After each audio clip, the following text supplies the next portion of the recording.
بسم اللہ الرحمن الرحیم۔ سورۃ العبس۔ وجہ تسمیہ: عبس کا معنی ہے ناگواری محسوس کرنا۔ اس سورت کی پہلی آیت میں حضرت محمد صلی اللہ علیہ وسلم کے ایک نبینہ صحابی کے طرز عمل پر ناگواری کے اظہار کا ذکر ہے، اس لیے اس سورت کا نام سورۃ عبس رکھا گیا ہے۔ سورۃ العبسہ کے نازل ہونے کا واقعہ کچھ یوں ہے کہ ایک دن حضرت محمد صلی اللہ علیہ وسلم قریش کے کچھ بڑے سرداروں کو اسلام کی تبلیغ فرما رہے تھے۔ اس گفتگو کے دوران ایک نبینہ صحابی حضرت عبداللہ ابن ام مکتوم رضی اللہ تعالیٰ عنہ وہاں آ گئے۔ وہ نبینہ تھے، اس لیے یہ نہ دیکھ سکے کہ آپ کن کے ساتھ گفتگو میں مصروف ہیں۔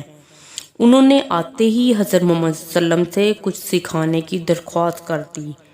آپ صلی اللہ علیہ وسلم کو ان کا یہ طریقہ پسند نہ آیا کہ دوسروں کی بات کاٹ کر انہوں نے بیچ میں مداخلت کر دی، اس لیے آپ کے چہرہ انور پر ناگواری کے آثار ظاہر ہوئے۔ آپ صلی اللہ علیہ وسلم نے ان کی بات کا جواب دینے کی بجائے ان کافروں کے ساتھ اپنی گفتگو جاری رکھی۔ جب وہ لوگ چلے گئے تو یہ سورت نازل ہوئی۔ سورۃ العبسہ کا مرکزی مضمون اور مقصد نزول حق کے سچے طلبگاروں کی اہمیت کا بیان ہے۔ سورۃ العبسہ کے شروع میں یہ بیان کیا گیا ہے کہ اللہ تعالیٰ کے نزدیک کسی دنیاوی منصب یا مال و دولت کی کوئی اہمیت نہیں، بلکہ ایمان اور اخلاص والے عمل کی اہمیت ہے۔ غیر مسلموں کو اسلام میں داخل کرنے کی فکر اہم ہے، تاہم مسلمانوں کی اصلاح اور ان کی تعلیم کی فکر کرنا بھی انتہائی ضروری ہے۔ اس سورت میں واضح کیا گیا ہے کہ حق کو قبول کرنے کے لیے ظاہری بینائی نہیں بلکہ دل کی بصیرت ضروری ہے۔ اس مضمون کے بعد اس سورت میں قرآن مجید کی عظمت کا ذکر ہے۔ قرآن مجید اللہ تعالیٰ کا عظیم اور بابرکت کلام ہے۔ دراصل یہ ایک نصیحت ہے، جو چاہے اس سے فائدہ حاصل کر سکتا ہے۔ اکثر انسان اللہ تعالیٰ کی ناشکری کرتے ہیں۔ ہمیں اللہ تعالیٰ کی تمام نعمتوں پر شکر ادا کر کے اس کی فرما برداری کرنی چاہیے۔ سورۃ العبسہ میں اللہ تعالیٰ نے بارش کو اپنی خاص نعمت کے طور پر بیان فرمایا ہے۔ پھر اس نعمت سے حاصل ہونے والے پھلوں، سبزیوں اور چارے کا ذکر فرما کر اللہ تعالیٰ نے اپنی قدرت کو بیان فرمایا ہے۔ قیامت کے دن کی سختی انسان کو اس کے قریبی رشتہ داروں سے بھی غافل کر دے گی۔ اس دن اللہ تعالیٰ کے فرما برداروں کے چہرے روشن اور نافرمانوں کے چہرے سیاہ ہوں گے۔ بسم اللہ الرحمن الرحیم۔ اللہ کے نام سے شروع جو بڑا مہربان نہایت رحم فرمانے والا ہے۔ عبس وتولی، ناگوار محسوس ہوا اور رخ پھیر لیا۔ ان جاءہ الاعمی، اس وجہ سے کہ ان کے پاس ایک نبینہ آیا۔ وما یدریک لعلہ یزکی، اور آپ کو کیا معلوم شاید کہ وہ پاکیزگی حاصل کرتا۔ او یذکر فتنفعہ الذکریٰ، یا وہ نصیحت حاصل کرتا تو اس کو نصیحت فائدہ دیتی۔ اما من استغنی، لیکن جو شخص دین سے بے پرواہی کرتا ہے۔ فانت لہ تصدی، تو اس کی طرف تو آپ زیادہ توجہ کرتے ہیں۔ وما علیک الا یزکی، اور آپ پر کوئی ذمہ داری نہیں ہے اگر وہ پاکیزگی حاصل نہیں کرتا۔ وَأَمَّا مَنْ جَاءَكَ يَسْعَىٰ، لیکن جو شخص آپ کے پاس دوڑا ہوا آیا۔ وَهُوَ يَخْشَىٰ، اور وہ اللہ سے ڈرتا بھی ہے۔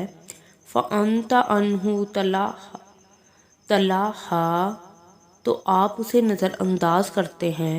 کَلَّا إِنَّهَا تَذْکِرَةٌ، ہرگز ایسا نہیں، بے شک یہ قرآن نصیحت ہے۔ فَمَنْ شَاءَ ذَکَرَہُ، لہذا جو چاہے اسے قبول کرے۔ فی صحف مکرمہ، یہ عزت والے صفحات میں لکھا ہوا ہے۔ مرفوعۃ مطہرہ، جو بلند مرتبہ والے پاکیزہ صفات ہیں۔ بأیدی سفرہ، ایسے لکھنے والوں کے ہاتھوں میں ہیں۔ کرام بررہ، جو عزت والے نیک فرشتے ہیں۔ قتل الانسان ما اکفرا، ہلاک ہو نافرمان انسان وہ کیسا ناشکرا ہے۔ من ای شیء خلقہ، اللہ نے اسے کس چیز سے پیدا فرمایا۔ من نطفۃ خلقہ فقدرہ، ایک قطرے سے اللہ نے اسے پیدا فرمایا پھر اس کی ہر چیز کا اندازہ مقرر فرمایا۔ ثم السبیل یسرہ، پھر اس کے لیے زندگی کا راستہ آسان فرما دیا۔ ثم اماتہ فاقبرہ، پھر اسے موت دی پھر اسے قبر میں پہنچا دیا۔ ثم اذا شاء انشرہ، پھر جب وہ چاہے گا اسے دوبارہ زندہ فرما دے گا۔ کلا لما یقض ما امرہ، یقیناً اس نافرمان نے پورا نہ کیا جس کا اللہ نے اسے حکم دیا۔ فَلْيَنظُرِ الْإِنسَانُ إِلَىٰ طَعَامِهِ، لہٰذا انسان کو چاہیے کہ وہ اپنے کھانے کی طرف دیکھے۔ اَنَّا صَبَبْنَا الْمَاءَ صَبًّا، بے شک ہم نے بادلوں سے خوب پانی برسایا۔ ثُمَّ شَقَقْنَا الْأَرْضَ شَقًّا، پھر ہم نے اچھی طرح زمین کو پھاڑا۔ فَأَنبَتْنَا فِيهَا حَبًّا، پھر ہم نے اس میں اناج اگایا۔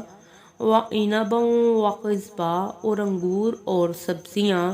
وَزَيْتُونًا وَنَخْلًا، اور زیتون اور کھجور۔ وَحَدَائِقَ غُلْبًا، اور خوب گھنے باغات اور پھل اور چارہ۔ وَفَاكِهَةً وَأَبًّا، اور پھل اور چارہ سب پیدا فرمائے۔ مَتَاعًا لَكُمْ وَلِأَنْعَامِكُمْ، تمہارے اور تمہارے مویشیوں کے فائدے کے لیے۔ فَإِذَا جَاءَتِ الصَّاخَّةُ، پھر جب کان بہرے کر دینے والی قیامت کی سخت آواز آئے گی۔ یوم یفر المرء من اخیہ، اس دن آدمی بھاگے گا اپنے بھائی سے۔ وَأُمِّهِ وَأَبِيهِ، اور اپنی ماں اور اپنے باپ سے۔ وَصَاحِبَتِهِ وَبَنِيهِ، اور اپنی بیوی اور اپنے بچوں سے۔ لِكُلِّ امْرِئٍ مِّنْهُمْ يَوْمَئِذٍ شَأْنٌ يُغْنِيهِ، اس دن ان میں سے ہر شخص کو ایسی فکر ہوگی جو اسے دوسروں سے بے پرواہ کر دے گی۔ وجوہ یومئذ مسفرہ، اس دن کئی چہرے چمکتے ہوں گے۔ ضاحکۃ مستبشرہ، وہ ہنستے مسکراتے خوش و خرم ہوں گے۔ ووجوہ یومئذ علیہا غبرہ، اور اس دن کئی چہرے پر غبار ہوگا۔ ترہقھا قترہ، ان پر سیاہی چھائی ہوگی۔ اولئک ھم الکفرۃ الفجرہ، یہی لوگ ہوں گے جو کافر اور بدکار تھے۔